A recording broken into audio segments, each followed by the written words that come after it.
tem um assunto que gera uma grande polêmica na casa espírita que frequento e em meu lar. E gostaria que o Jorge Elahá me respondesse, por favor. Deus sabe tudo o que acontece e o que vai acontecer?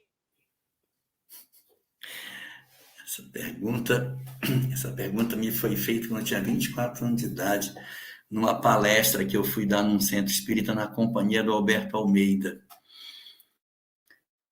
E aí essa pergunta movimentou muito a minha vida, sabe? Eu aprendi muitas coisas a partir dela que foram muito importantes.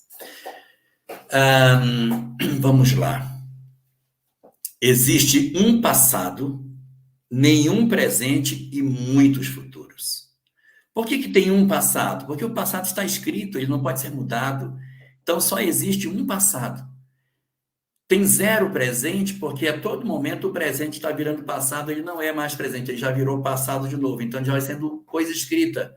Não tem mais o presente. O presente nunca existe, porque ele está sempre se transformando. E o futuro, ele é um mar de possibilidades. O futuro é como se fosse uma estrada com múltiplos caminhos. O futuro, na verdade, ele não existe. Ele não está ainda escrito. Se o futuro existisse, não haveria o livre-arbítrio, né? Então, nós, na verdade, temos a circunstância de usar o nosso livre-arbítrio para aquilo que a vida vai nos oferecer. E aí as pessoas perguntam, mas se é assim, onde fica Deus e a sua onisciência? Onde fica a epígrafe que está na Gênesis, dizendo que para Deus o passado, o presente e o futuro são o presente? O passado e o futuro são o presente, como se o tempo não existisse para ele? Boa pergunta. Foi essa pergunta que me foi feita lá, nessa minha andança nos meus 24 anos de idade. Bom, o que a gente consegue encontrar? E a gente vai encontrar isso no livro Recordações da Mediunidade, capítulo 9 da obra. Tem um texto de Ivone do Amaral Pereira discutindo sobre premonições, conhecimento do futuro, uma coisa mais ou menos assim, que está lá. Tem um texto na Gênese também, falando sobre isso. Mas o texto da dona Ivone é muito interessante. Então, a ideia é mais ou menos a seguinte. Eu não sei o que vai acontecer no meu futuro.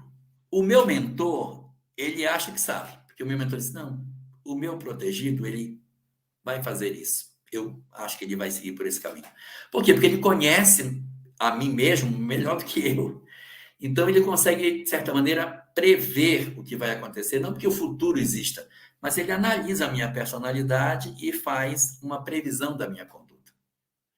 Mas o mentor do meu mentor enxerga mais do que ele e faz uma previsão ainda mais precisa. O mentor do mentor do meu mentor faz uma previsão mais precisa. Mas todas as previsões dos mentores têm uma probabilidade de erro, por conta do imponderável, do livre-arbítrio. E os espíritos, eles vão evoluindo e vão tendo mais variáveis na mão para poder apontar o que é o futuro, o que vai acontecer. E na medida que a gente vai subindo, as certezas vão ficando cada vez maiores. E quando chegamos no topo disso, onde está Deus, e Deus é o absoluto, Deus então tem todas as variáveis, então ele sabe. Só que Deus sabe e ninguém tem como chegar com ele. Sim, Senhor, e aí? Conta para nós, para a gente contar lá embaixo. Porque não há ninguém que converse com Deus para que Deus diga assim, não, vou te falar o que vai acontecer. Deus é uma inteligência suprema, ele é o absoluto, e nós somos o limitado querendo compreender o absoluto. Nós não conseguiremos compreender. O que nos compete perceber é que nós queremos acertar e temos uma leitura de mundo. E a perspectiva de acerto ou erro é que é o nosso livre-arbítrio. Então, eu vou avançar um pouquinho nessa ideia, porque isso vai surgir muitas dúvidas, eu vou logo gerar as dúvidas que vão ter sobre essa questão. Por exemplo, uma pessoa que vem para a Terra e ela comete um crime, ela faz uma coisa errada, o mentor dela sabia que ela ia fazer isso? Saber, ele não sabia, ele poderia até imaginar que poderia acontecer. E ele alertou o seu protegido, seu cuidado, porque você pode se fragilizar. Você tem força para superar. Eu acredito que você possa. Eu vejo aqui que você pode, por isso você vai vir. Mas preste atenção, você pode cair. Só que eu, que sou o encarnado, tenho certeza que eu vou dar certo. Porque se eu não tiver certeza que eu vou dar certo, eu não vou sentir culpa se der errado. Então, eu só posso vir se eu tiver convicção de que eu vou acertar, que é para que a consciência me cobre. Mas o meu mentor pode ter desconfiança se eu vou acertar ou não. Mas ele acha que dá. Ele avalia, não, se ele movimentar os recursos que ele tem, ele consegue. Então, somos nós que não movimentamos os recursos que a gente tem para que as coisas não aconteçam do jeito que foi previsto pela espiritualidade. E aqui eu quero contar uma história que talvez ilustre isso que a gente está falando.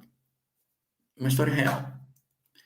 Uma mulher que já era bem idosa e o marido separou e casou com outra pessoa e a esposa ficou num ódio total, a primeira esposa, num ódio total do marido. Nossa, ela não conseguia, não falava em outra coisa.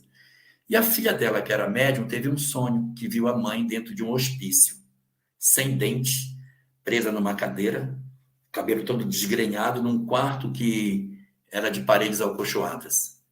E aí ela foi com a mãe e disse, mãe, queria lhe dizer uma coisa. Sonhei com a senhora no futuro. Eu vi a senhora no manicômio, louca, por conta dessa sua obsessão com relação ao papai. Tu quer querer dizer que eu vou ficar louca no hospício por causa do teu pai? Não, estou dizendo que a senhora pode ficar. Se a senhora seguir no ritmo que a senhora está seguindo, a senhora tem esse final como destino. Mas a senhora pode mudar o seu presente e pegar uma outra estrada do futuro. Mude, mãe. Perdoe o papai, deixe de seguir a vida dele, ele quis assim. Liberte disso. E, com um pouco de esforço, a mãe foi fazendo a sua movimentação e se desembaraçou, não foi para o hospício. Então, quero dizer assim, há muitos futuros. A depender do que eu vou decidindo, eu vou pegando caminhos ou não. A mãe dela poderia, sim, ter ido parar no hospício. Profecias não significam o que vai acontecer, mas o que tem dentro do mapa de possibilidades. E à medida que o homem vai usando o livre-arbítrio, ele vai definindo os caminhos que ele vai tomando e vai virando passado isso, e vai afunilando as opções de futuro que ele tem. Então, respondendo aí a pergunta, no sentido absoluto, sim, Deus sabe. E o livre-arbítrio existe porque nós trabalhamos numa camada muito abaixo de Deus. E assim, mas se Deus sabe, então Deus é o absoluto. Não queiramos nós, que somos o limitado, entender em profundidade o que seja o absoluto. É a partir das experiências que a gente vai vivendo e das opções que vamos realizando que a gente vai escrevendo a nossa própria história com o livre-arbítrio que temos. É como, por exemplo, um casal ciumento que se casa e as pessoas dizem, eles vão separar. Como é que você sabe? Não, eu não sei, eu percebo pela personalidade. Assim os espíritos percebem, sem que eles digam, vai ser no dia tal, na hora tal. Mas a leitura psicológica das pessoas é que permite uma nitidez maior ou menor daquilo que provavelmente vai acontecer e que vai ficando cada vez mais determinístico à medida que subimos no grau da evolução.